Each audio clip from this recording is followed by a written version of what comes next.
I'm not one to destroy things just for the sake of destroying them.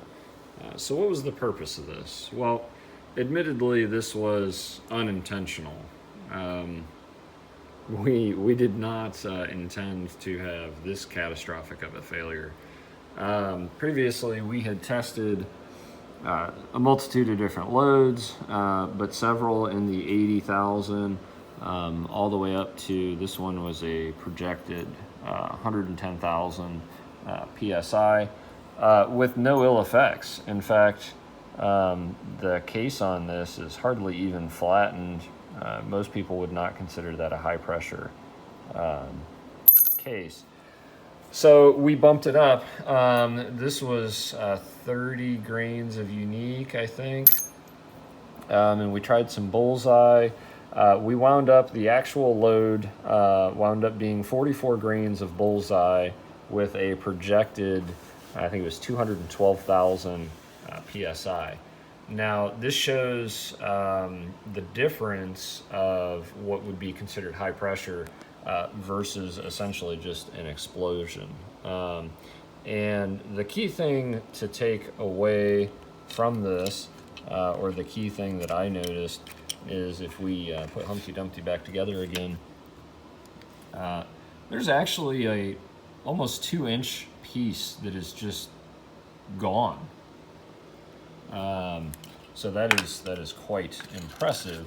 And as I was showing you, it's really interesting here. If you look how this steel, I don't know the right technical term. It's almost like it delaminated itself.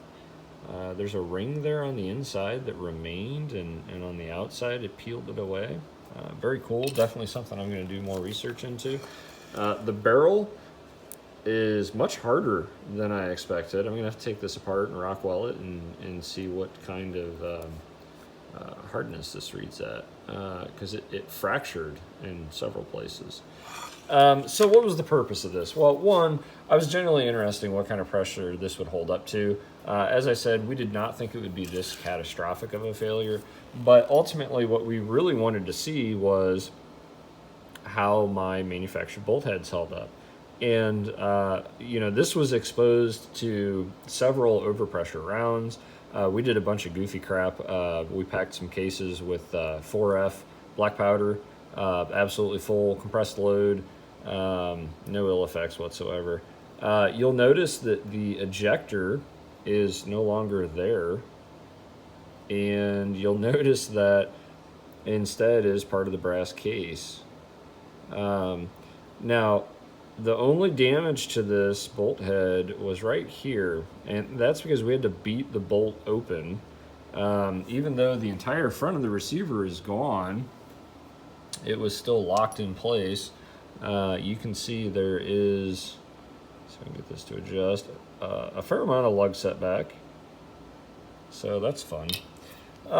So I am really impressed. I'm not patting myself on the back. I'm really impressed. Now, I think the other thing that I found interesting that my friend was commenting on is if you were potentially shooting this gun, there's a good chance you would have lived.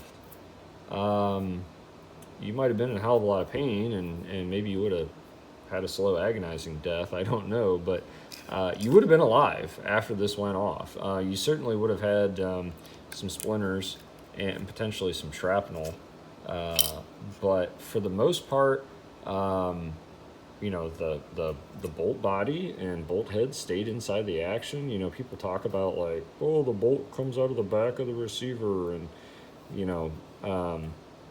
this was 44 grains of bullseye. Short of explosives, I'm not sure how you get a much higher pressure or sharper pressure curve. Anyway, I just wanted to kind of wrap that project up and give a little bit of explanation as to why we did what we did.